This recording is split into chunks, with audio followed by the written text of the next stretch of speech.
It's Wednesday and we're saying welcome to Breakfast Central on News Central. Here we are live and we're ready to bring to you some of the biggest stories emanating not just from Lagos, but of course in different parts of the nation, Nigeria as a whole. I am Joe Hansen and saying welcome.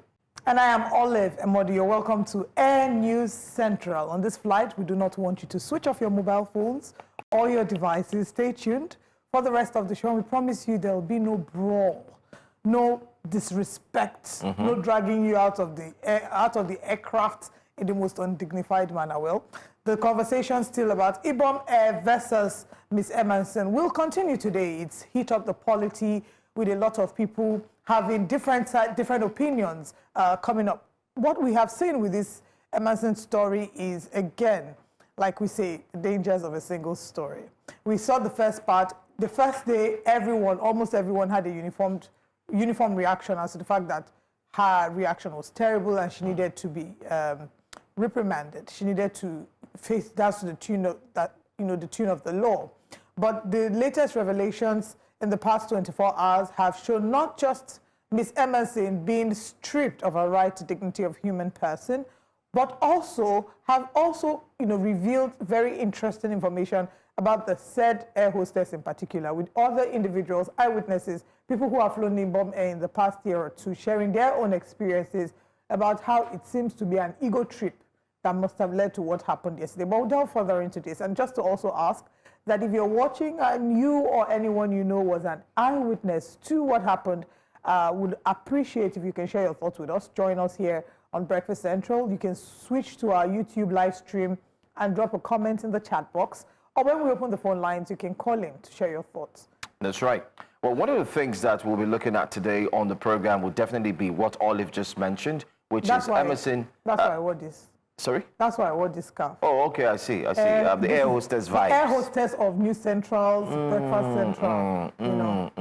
Like I said. I should have given you a notice. It even has, if you notice, my jacket has something here that is, so it's like captain / air hostess. Oh, I see. Only me one. But you're not beating anybody. No, beating can. You're not dragging anybody. We have respect. We understand the right to dignity of human person. We had better. Yes. Because that's what we are. Totally do. Okay? But then again, for you watching us, you can be part of the show. All you need to do is just go on socials, that's social media, be it Instagram, X, formerly known as Twitter, YouTube, Facebook, and the likes, and drop a comment or two. Our team would ensure that we pick your comments today and read them out, knowing your thoughts, especially on some of the very important topics that we will be dissecting here on Breakfast Central.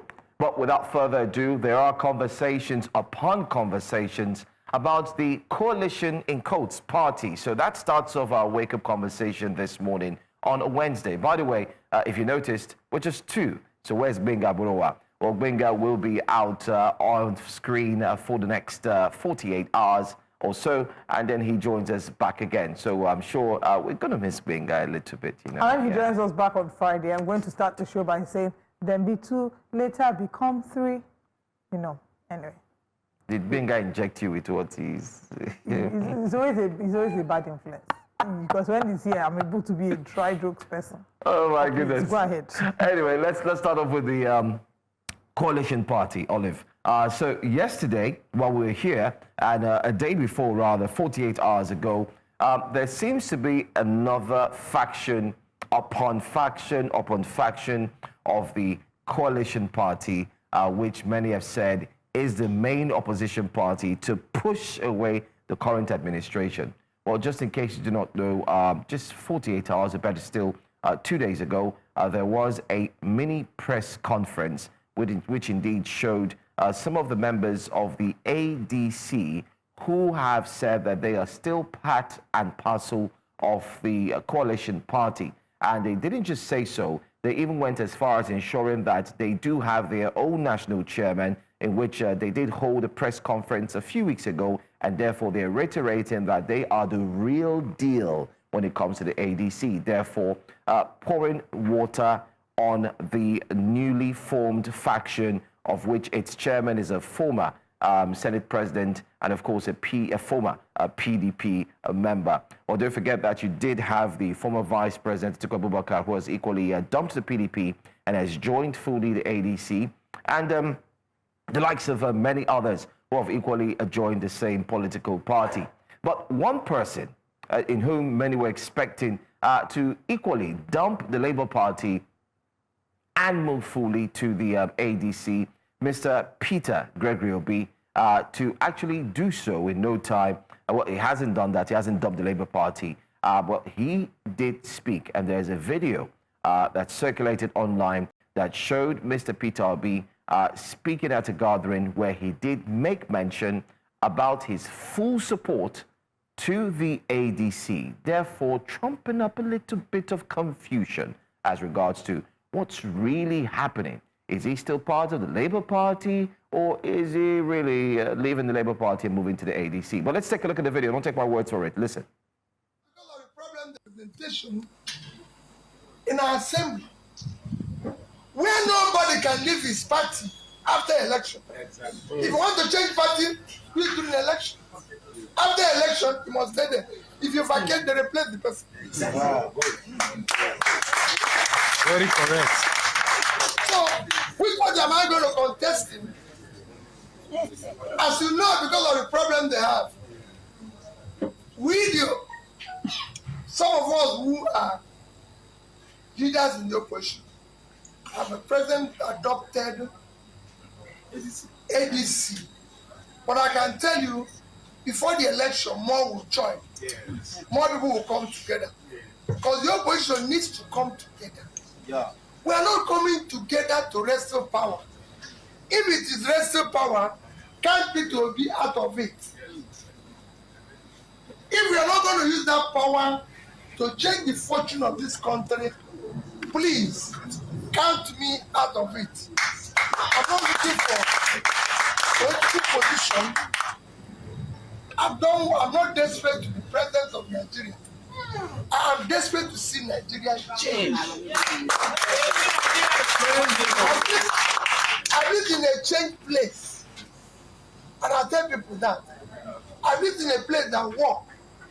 I've been to schools. People have asked me questions. Peter, why did you go to all these schools? I went to them because I wanted to know where those people who went there have different brains.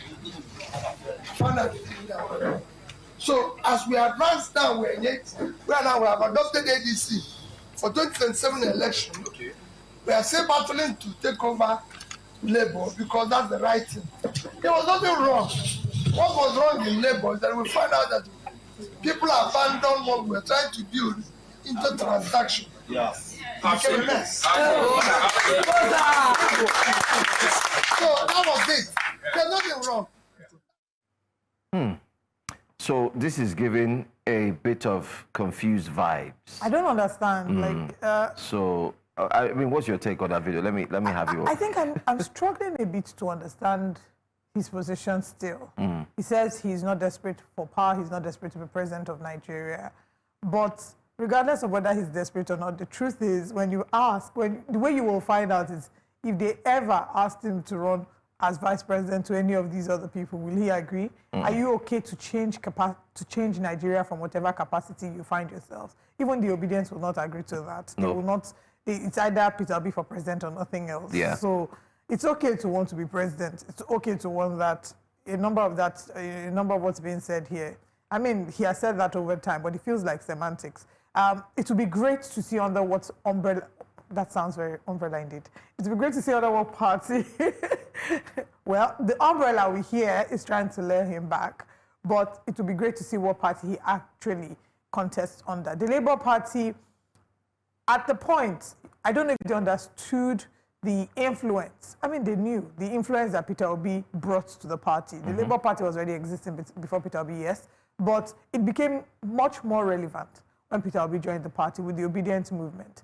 Right now, with the crisis going on in the party, the leadership crisis, the different factions, when we hear the Abayomi Arabambi coming on the show to talk to us about how Julius Abure faction versus Senator Ninadi Usman faction. Yeah. So with the different factions, the factionalization of the party, maybe if the Labour Party can put its house in order, it will be a great opportunity for them to have a bigger shot again at the elections. Because the truth is, from what we see from the delegation so far, if Peter Obi does not run under the canopy of the Labour Party, I do not see that the Labour Party can produce a strong enough candidate by 2020, between now and 2027 to shake the tide of the elections.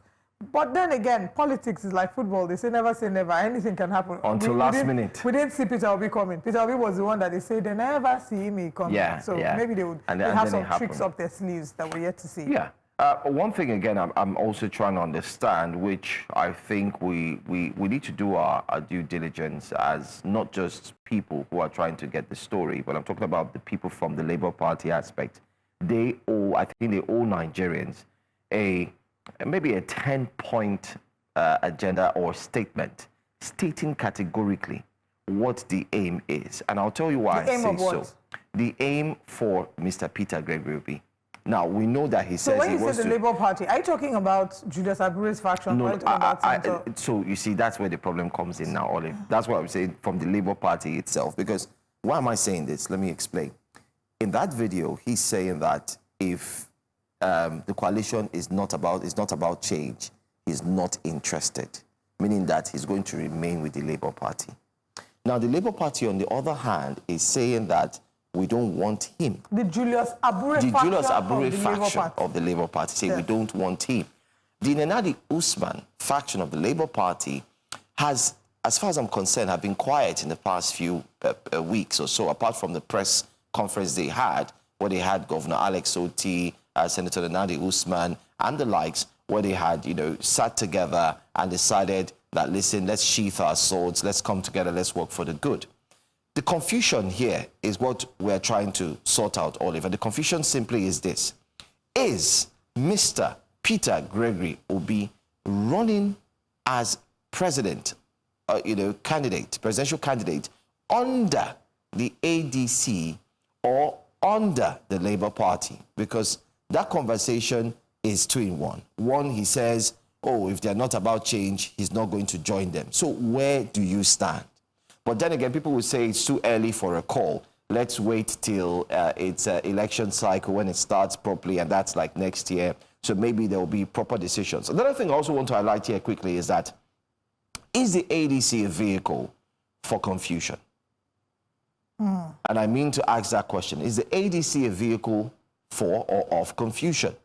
Because the ADC is packing too many politicians. And like Mr. Peter Obi said more people will join. What are they joining the ADC for? Are they joining and abandoning their political parties and then coming on board? Or are they joining while they want to remain with their political parties? Because now we did see some people say, I'm going to pull a wiki, I'm going to remain with my political party, but I'll still join the ADC. Okay, you're joining as what? What if they do not pick Mr. Peter Obi as their presidential candidate? Is he still going to give the ADC the full support like he has mentioned? Or is he just going to focus on the Labour Party? And the other question is, if he's going to focus on the Labour Party, is he going to expect the ADC to now give him the support if he remains with Labour Party? So it's a bit, it's neither here nor there. I think they need to sort it out clearly so that it's a clear cut. And that's why I said we need like 10, clear lines that, oh, listen, this is what we're about to do. This is who we are. This is where our support is. Should in case this doesn't work, this is where we are going to be. But I know now it's politics. You can't say that. You can't really say that because you do not know if the ruling party would indeed capitalize on that. But there's there's lots happening behind the scenes. Exactly. When it comes to politics and politicians, there's a lot that goes on behind the scenes that we don't see. But I believe that in the coming weeks and months, we'll get to see what the true picture is. Absolutely. But I'm sure that we have reactions to that video. And if we can put up some of the reactions before we move over to our next story. Again, this time around from Apostolos, it says, Obi is an opportunist, always on the fence, too dull to take sound economic stances, and too corrupt to commit to fighting corruption. He wants power so bad that he could do to Nigeria what he did to Anambra. Please, what did he do to Anambra, Apostolos? Okay, Blunt Crazy, interesting name, says, the consistency of Peter Obi is stunning. Peter Obi is simply saying that he can abandon the coalition if all they care for is power grabbing. You guys should note that if all you care about is power grabbing, please forget about Peter Obi. Okay. So where's he going to go to? He's the real Peter. No, he's real Peter. Can't be trusted. He just attended meetings with PDP, smiling. Wow. Smiling like the people who exchange favors for sexual favors for money. Back to ADC doing same. He's also in Labour Party. What a disaster of a Thank person. you. Thank you. So, Olive, this is what I've been saying. This is what I've been saying all the while. That will happen. The confusion is too much. That's why I said they need to put out a 10-point statement that, listen, I'm in Labour Party. It could come from Peter, it could come from Labour Party. This is what we're doing. This is the plan. Because if I were a follower of Peter Obi now, I'm not. Granted, I'm not. I'm apolitical. I don't care about politics. But if I were a follower, I myself currently now standing here will be so confused. So the thing is, again, like I say, will be it's so politics. confused. And with politicians, anything can happen. You see, the thing about politics, let's be honest. I mean, we also know about politics at some point in terms of how we see others do politics. Donald Trump was straight and focused to the point and said, listen, this is where I'm going to. Republicans, this is where we are going to. MAGA, let's go, make America great again. This is our agenda. And he's carrying out the agenda. It's obvious. The followers are saying, yes, he's living true to what he said. In the coming weeks, I'm sure that we'll get a clear stance as to where... In this case, I'm here today. Oh, no, the waters are too hot. Oh, no, where are you? So the thing is, there's also the part of Nigerians not being very sure, but there's also the part of some sensationalization that has occurred, right? With people making the insinuations about the People's Democratic Party. He's never publicly given off a verbal impression that he's moving to the PDP. It's just people speculating, saying he would be a better choice, especially now. They want him. They've offered him to come back. PDP think he'll be a great choice. They think Jonathan will be a great choice. So that's a lot of media speculation that's been going on, political speculation. But I'm sure that in the coming weeks, we'll get a clear picture as to what exactly is going on, where the next steps are for Peter Obi and the obedience. They've shared their thoughts. They've said that they're not about power grabbing, that they're about changing the country. The only confusion there is because the majority of Nigerians perceive the ADC as an agenda for power grabbing, because if you're sole mandates... Aggrieved politician. Well, they say it's for aggrieved, but what Nigerians see is a coalition of strong voices in Nigeria's political space coming together to kick out the administration of the day. And that looks like power grabbing. So it feels like 12 dozen potato, tomato semantics. But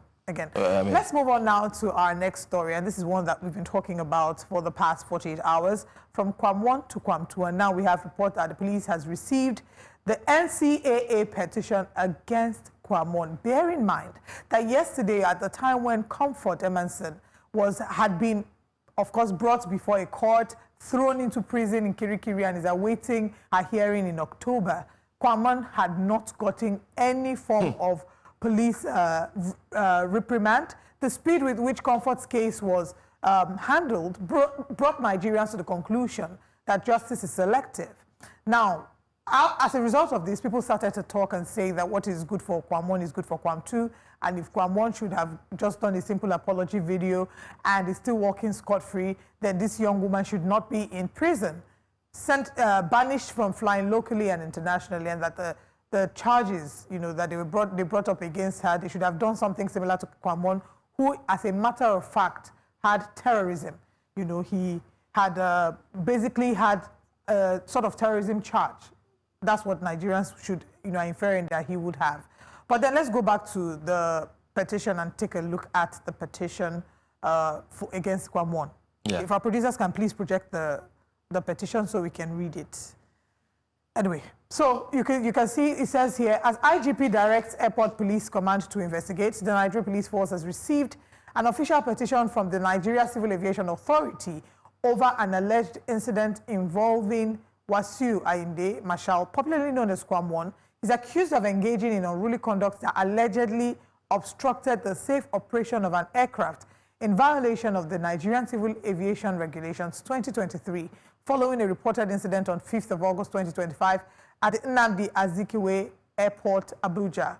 In response to this, the Inspector General of Police, IGP Kaide Adeolu Egbetokun, has directed the Commissioner of Police Airport Command to immediately commence a thorough investigation into the matter to unravel the circumstances which led to the ugly incident and ensure justice is served accordingly. I don't know if we can scroll up. I would like to see where they dated it. It wasn't dated, but I believe that this was for yesterday, the 12th of August. It took a whole week, exactly, the 12th of August. It took a whole week, 1 whole week for the Nigeria Civil Aviation Authority to write a petition to the Nigerian police asking them to investigate. 1 whole week. However, in similar conditions, Kwam 2, Comfort Emerson, it took her less than 48 hours. Less than 24.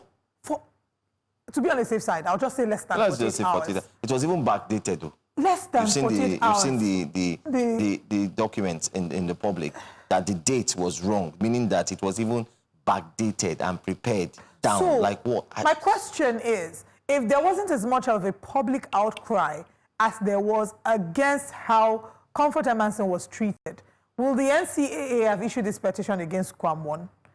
Because it was until the public started to criticize the NCAA, criticized the minister, criticized all parties involved, especially because of how the case with Comfort was handled, her right to dignity of human person being stripped off her, her being thrown into kirikiri in how many hours?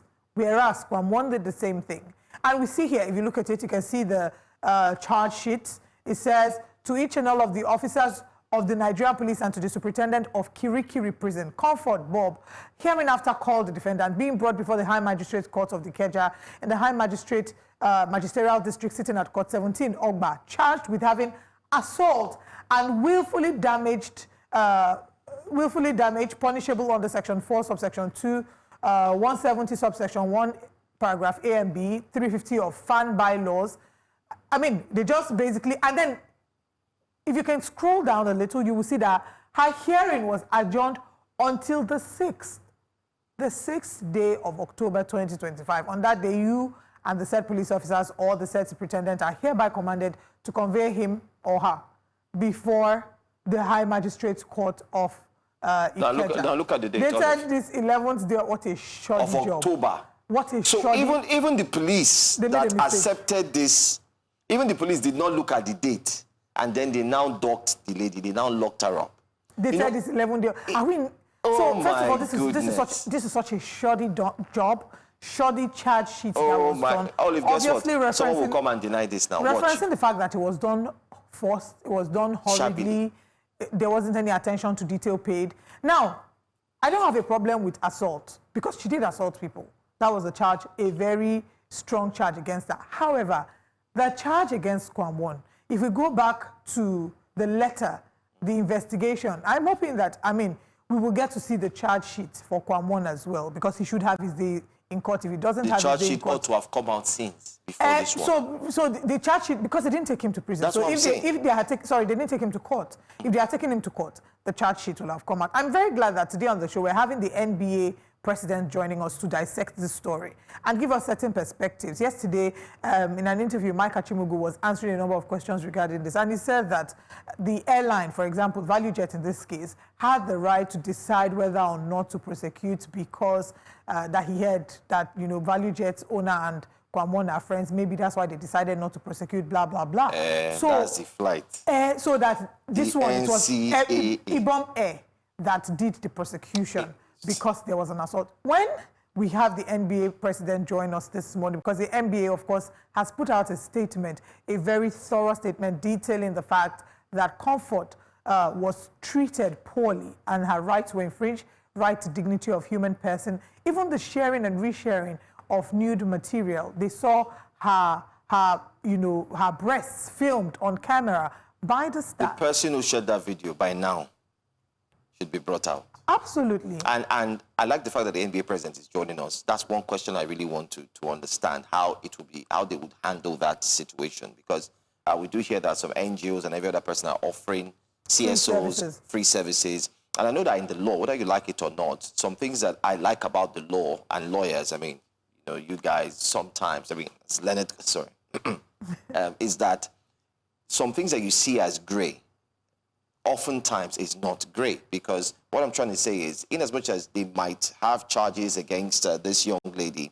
she would also get to win in other aspects. And we're expecting that she wins from the aspect of the video. Especially for me, I would uphold that video, that videoing and sharing, that individual. It's not even just that, it's the filming and sharing. One, and the fact that now other people have continued to reshare it. This has, in a way, tarnished her reputation, and she would have an issue against it in that area. And also the fact that she was not even given a chance for fair hearing. One of the principle of natural justice will be that a party must not be condemned unheard. How do you But then again, attempt? we'll get to find out when he joins us. But let's quickly wrap Wake Up Conversations up by letting you know that in as much as INEC, even members of the All Progressives Congress have denied the fact that they have started political campaigns even out of schedule, because they're not supposed to start political campaigns now.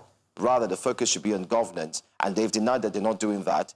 Well, one governor has come out to say that, listen, he has declared support for the APC and has started the 2027 campaign, even stating that his own state will be the focus, the household, the headquarters of the campaign, and he's taking it personally. I was talking about the same governor, Umar Bago, of he's in the Niger news State, again, a governor that has you know. been in the news in the past weeks and months, not for the brightest of reasons. So the most recent time, he shut down the radio station, saying that the radio station was inciting the public and had threatened to even demolish the radio station. The matter has been in court. Latest reports regarding that is that Niger State wants to settle out of court with the radio station. A few weeks back, this is the same governor who also made statements inferring that people with dreadlocks should not come to the state. And then when there was a public backlash and outcry, he came back to explain that, oh, that's not what he said. So, yeah. you know, that, please, if you have dreadlocks, you're very welcome.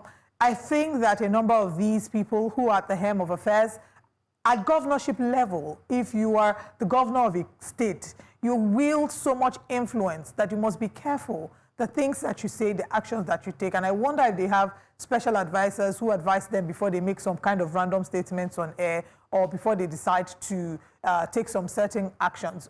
About him declaring Niger State in support of President Tinubu, I'm not surprised at all. I'm not surprised because that has been the order of the day. It would seem that the APC has captured a number of states. You would see the governors pledging support to the All Progressives Congress even before the Congress, even before the election has started. You know, we see a number of reactions, a number of people from Delta State moving to APC from PDP, Delta State, a state that has been a PDP stronghold for the past 16 years, moving to the APC. So as we count down to 2027, there's a number of movements that will happen in the coming weeks. We're not surprised. But let's take reactions quickly as we're looking at this. Olive, the reactions on the governor's statement said rather than working, they are campaigning.